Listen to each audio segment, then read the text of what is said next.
The Old Man and the Witch. Hello, my dear children.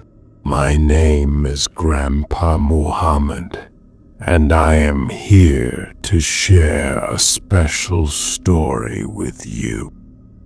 It's not just any story. It's the tale of how I saved a little boy named Omar from a wicked witch who lived deep in the forest. One sunny morning, as I walked along a winding path through the woods, I carried my trusty walking stick in one hand and my favorite bag of snacks in the other. Little did I know, an extraordinary adventure awaited me that day. So, sit close and listen carefully, for this is a story you'll never forget. It was a sunny morning when I decided to go for a walk in the forest. I live in a small village near the woods, and I love exploring the trees, the birds, and the fresh air. Little did I know that this peaceful day would turn into an unforgettable adventure. As I strolled deeper into the forest, I heard a strange sound. It was a soft cry, like someone was calling for help. I stopped and listened carefully. The sound was coming from the direction of the big, old oak tree. I followed the cries until I saw a little boy sitting on the ground. His face was pale, and his eyes were filled with tears. "What's wrong, my boy?" I asked gently. The boy looked up at me and said, "I am Omar.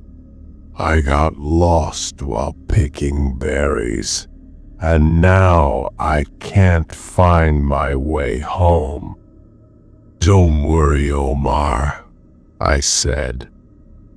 "I will help you find your way back. But first, let's eat something. You look hungry."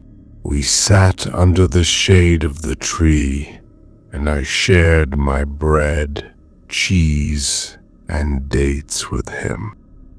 As we ate, Omar told me about his family and how they lived in a small house near the edge of the forest.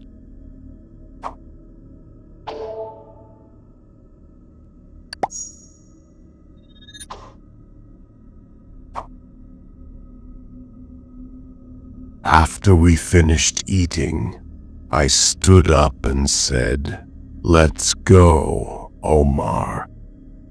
I'll take you home." But as we started walking, we heard a cackling laugh. It was high-pitched and eerie, sending shivers down our spines. "What was that?" Omar whispered, clutching my arm. "Stay close to me, my boy," I said. "We need to be careful." We walked cautiously, following a narrow path. Soon, we saw a small, crooked cottage hidden among the trees. Smoke curled out of the chimney, and strange symbols were painted on the wooden door. The laughter grew louder, and I realized it was coming from inside the cottage. "This must be the witch's house," I whispered to Omar. "Stay behind me." Just as we were about to turn away, the door creaked open. Out stepped the witch. She was a tall, thin woman with wild gray hair and sharp eyes that glinted like fire. She wore a black cloak, and in her hand she held a crooked staff. "Well, well, what do we have here?" she said, her voice dripping with mischief. "A kind old man and a tasty little boy."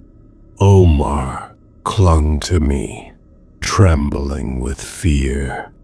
"Leave us alone, witch," I said firmly.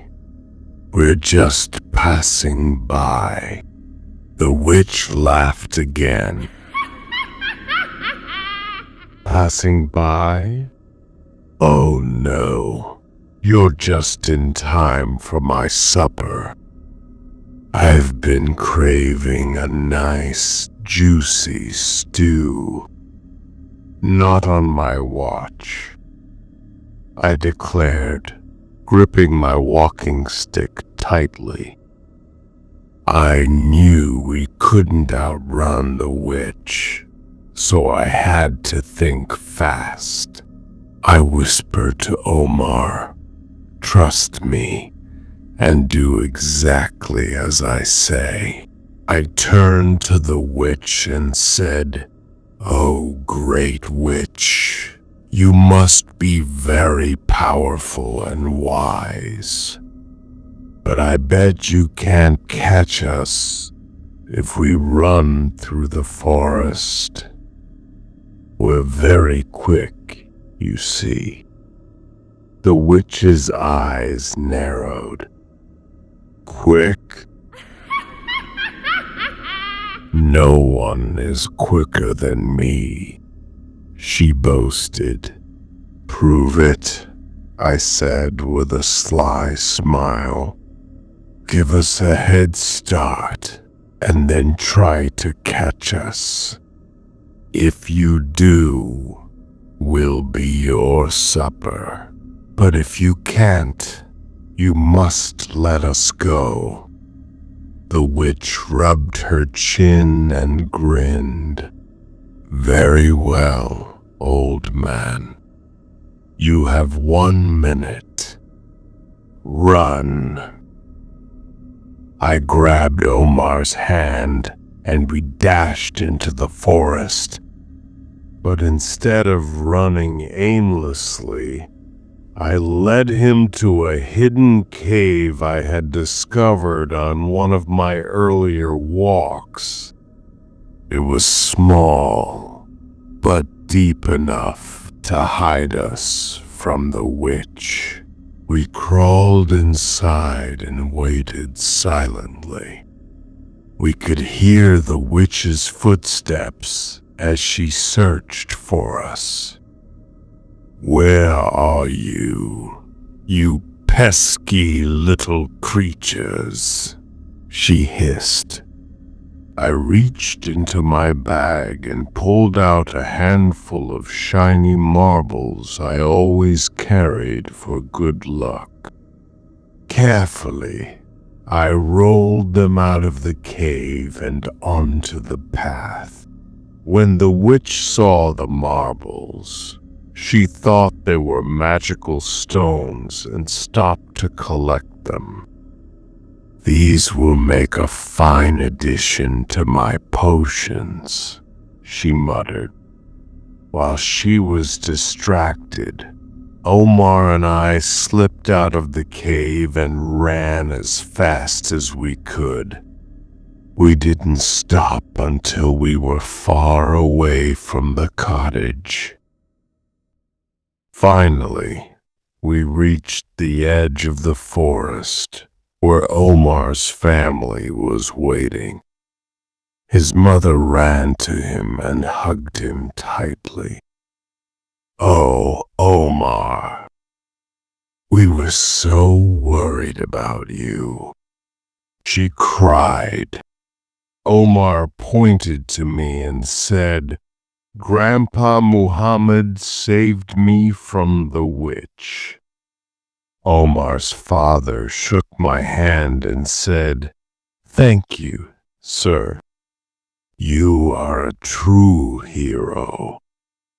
I smiled and said, "I'm just glad Omar is safe. But remember, my boy, never wander into the forest alone." Omar nodded. "I promise, Grandpa Muhammad." And so, my dear children, that is the story of how I saved Omar from the wicked witch. It taught me that bravery and clever thinking can overcome even the scariest challenges. Remember, always be kind, stay close to your family, and never be afraid to use your wits. Thank you for watching the video.